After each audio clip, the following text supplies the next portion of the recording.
La rumeur courait depuis l'aube. Aujourd'hui, à Manhattan, un géant va tomber.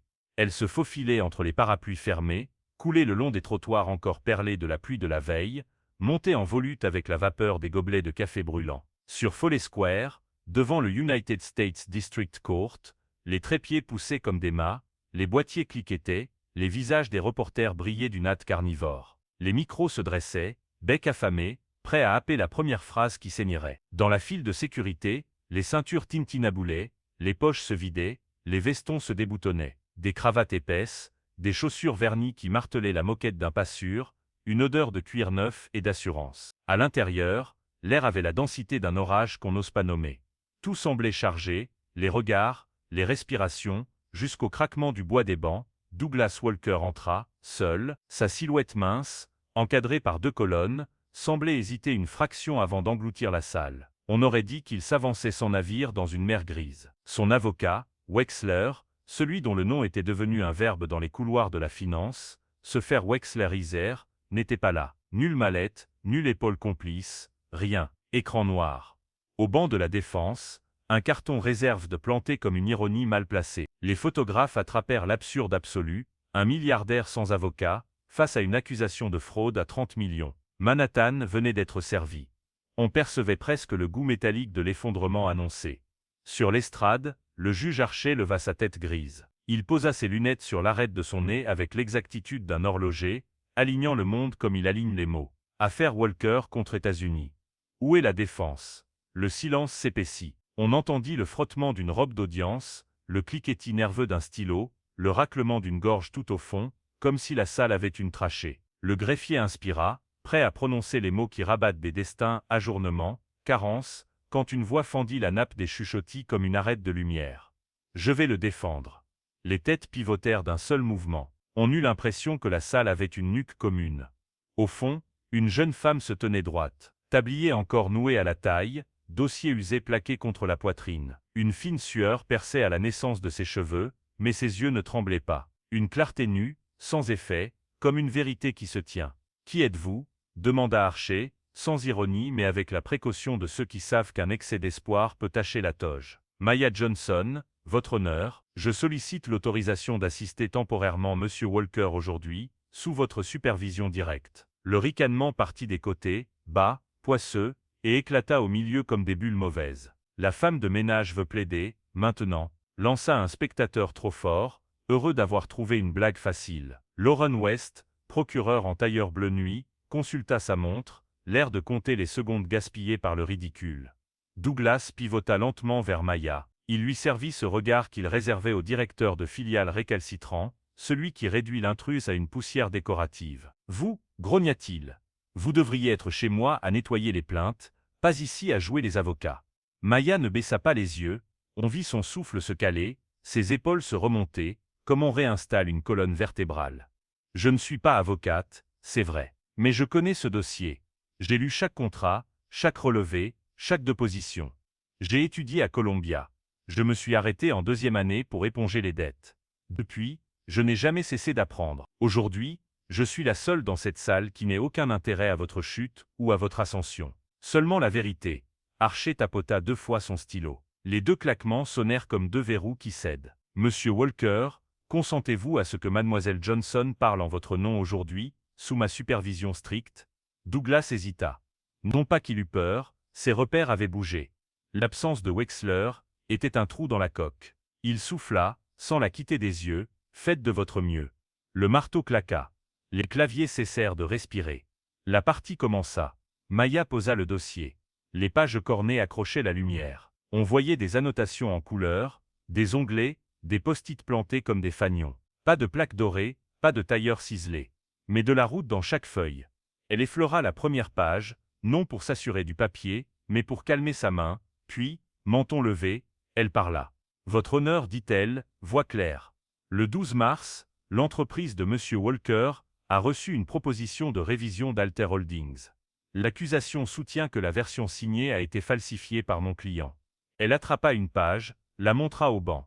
Or la signature électronique émane d'une adresse IP enregistrée à Zurich, non à Napa, lieu où se trouvait Monsieur Walker ce soir-là. De plus, les termes originaux, déposé à la SEC 2 semaines auparavant, prime sur toute révision ultérieure douteuse. Le murmure gonfla, fit houle, mais retomba contre la concentration d'Archer.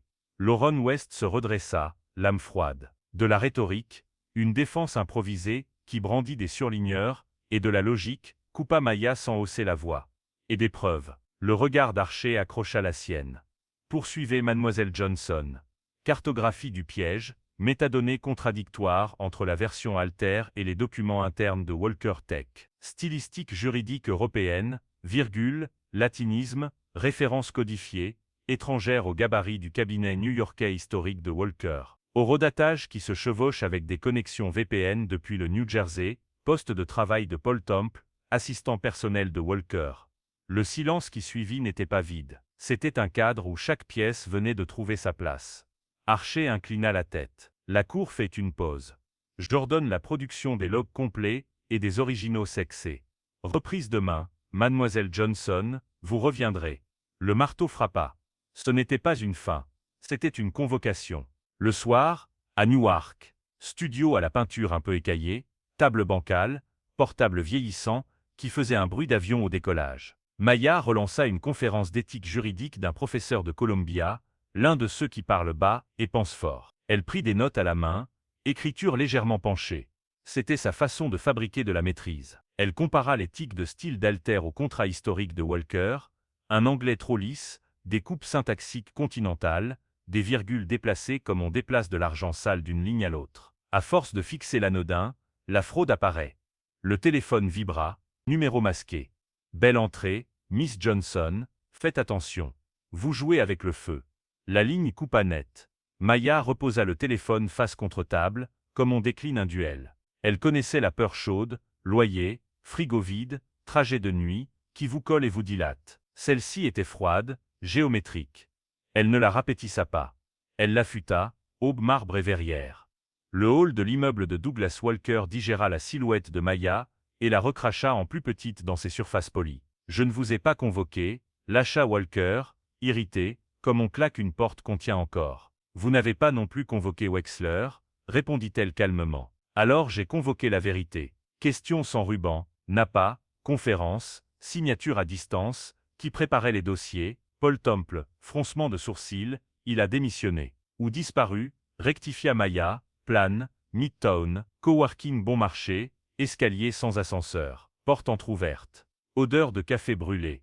Tiroirs arrachés, papier ventré. 3 versions du même contrat par terre. Maya photographie, extrait les métadonnées, Zurich, New Jersey. Horaires impossibles. Elle glisse un exemplaire dans sa chemise. Derrière un Judas, un souffle. Les ascenseurs n'arrivaient pas, elle prit les escaliers 2 par 2, Navops. Deuxième audience. Votre honneur, dit-elle, ces clauses litigieuses portent la signature stylistique d'un cabinet européen. Les contrats antérieurs de M. Walker sont formatés à l'américaine. Quelqu'un a rédigé ce document pour lui, pas lui. J'ajoute un rapport de traçabilité numérique, ces révisions proviennent du disque de Paul Temple, aujourd'hui introuvable. Le juge se tendit. Loren West tenta le grand balayage, chaîne de garde, provenance, doute raisonnable. Maya tendit ses filets, copie forensique eurodatée et scellée, registre sec. Témoin interne prêt à parler sous anonymat. Archer posa son stylo bien droit. Nous franchissons le seuil d'une manipulation de preuves. Il glissa le regard vers la procureure. Je transmets à un grand jury pour enquête criminelle parallèle. Reprise demain sur le fond. Devant le tribunal, l'air sentait l'ozone. Vous avez retourné une montagne, souffla Walker en la rattrapant sur les marches. Je n'ai fait qu'enlever la bâche. La montagne était là. Nuit, enveloppe glissée sous la porte. Pas de nom. Logo Alter Holdings. Mémo interne, J 180. Si Walker résiste, activez renégociation agressive. Objectif réel, détruire la crédibilité. Frisson, scan, sauvegarde. Chiffrement.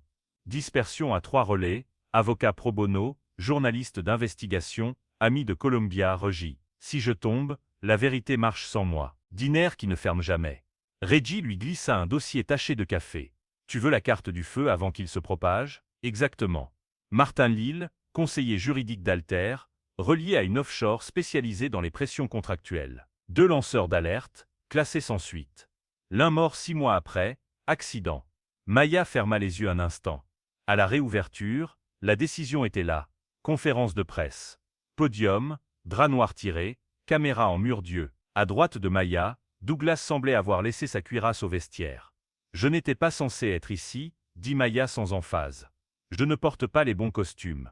Mais la loi n'a pas été écrite pour les plus habillés, elle l'a été pour les plus vulnérables. Ce que nous exposons, c'est un dispositif de falsification, non pour gagner un procès, mais pour anéantir une réputation. » Les flashs crépitèrent. Une voix, dans la foule, elle ne défend pas que lui.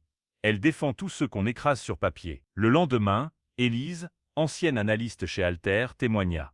Main tremblante, regard droit. On nous a ordonné de réécrire. Martin Lille disait, peu importe la vérité, comptez les effets. Le parquet gémit, comme si le bois protestait. West soutint, mais les fibres craquaient.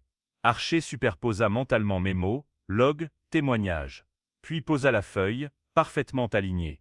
La Cour clôt les charges actuelles contre M. Walker. Les éléments relatifs aux falsifications présumées sont transmis au procureur fédéral et à un grand jury. Il se tourna vers Maya. Mademoiselle Johnson, la Cour prend acte de votre clarté et de votre courage. Le marteau tomba. Secoua libéra. À l'extérieur, le vent avait changé d'odeur. C'est vrai que vous êtes femme de ménage, lança un reporter, mi-incrédule, mi-fasciné. Oui, répondit Maya, en souriant franc. Et je nettoie encore la même cuisine 3 soirs par semaine. On n'a pas besoin d'un bureau d'angle pour voir l'injustice. Juste d'une voix, et de la vérité. Cette nuit-là, elle dormit 3 heures. Le reste, elle structura. Une affaire gagnée ne suffit pas, il faut laisser une porte ouverte pour les suivants. À l'aube, elle acheta un classeur bleu, écrivit au marqueur épais, People's Law Project, se défendre c'est un droit. 6 mois, le classeur devint une boîte aux lettres, puis un local, puis un réseau. Clinique juridique gratuite le samedi matin. Atelier comprendre un contrat le soir. Avocat pro bono, étudiants, retraités du greffe qui connaissent les corridors où se perdent les dossiers. On y apprenait à lire une clause comme on apprend à lire une carte. À repérer un piège, documenter, sauvegarder, tenir. Les tables se couvraient de photocopies, de surligneurs, de trombones. Les premiers merci furent timides, presque chuchotés. Puis ils prirent du volume, un chauffeur-livreur récupéra ses heures impayées. Une couturière obtint son indemnité. Un petit restaurateur renégocia son bail sans se faire étrangler. Douglas passait parfois, sans escorte. Moins d'assertions, plus de questions. Il finançait sans éclipser. Un jour, dans la salle blanche, au milieu des chaises dépareillées, il dit « J'ai bâti des plateformes. Vous avez bâti un refuge. » « Les refuges tiennent plus longtemps que les tours, répondit Maya, simplement. Une guirlande de photos recouvrait le mur arrière, des visages qui la première fois, avait frappé à peine, et qui désormais souriait de face. Maya monta sur l'estrade, un peu trop basse. Ce n'était pas important, on l'écoutait. « Je ne suis pas un miracle, dit-elle d'entrée. Je suis une méthode. Une méthode faite de lecture, de patience, de preuves, et de voix posées quand d'autres hurlent. Une méthode qui murmure à chacun, tu n'es pas petit. On t'a rétréci. » Pause, elle respira comme on fixe un clou. Le jour où j'ai dit, je vais le défendre, j'ai aussi décidé de nous défendre tous, contre l'idée que le pouvoir est un mur. Le pouvoir n'est un mur que si nous oublions que nous savons construire des portes. La salle se leva, non d'un seul bloc, mais par vagues, comme une mer qui a compris qu'elle atteindrait le rivage. Douglas essuya ses yeux d'un revers un peu gauche, qui lui allait mieux que tous ses trophées. Dans le couloir, Lauren West attendait, sans son tailleur de guerre. « On n'est pas ennemis, dit-elle, la voix moins brillante, plus vraie. Je veux que tu saches que certains, ici, essaient vraiment. Alors essayons ensemble, répondit Maya, sans solennité. Venez un samedi.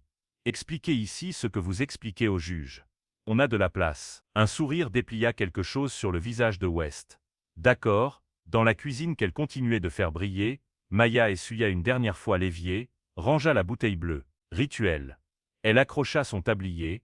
Sa main y resta une seconde, origine et promesse. Le téléphone vibra. Reggie, lien vers un papier, le projet populaire qui apprend l'alphabet des contrats. Elle répondit par OLCLME, 2 symboles suffisants ce soir-là. Avant d'éteindre, elle rouvrit le classeur bleu. Page 1, le papier avait jauni au bord.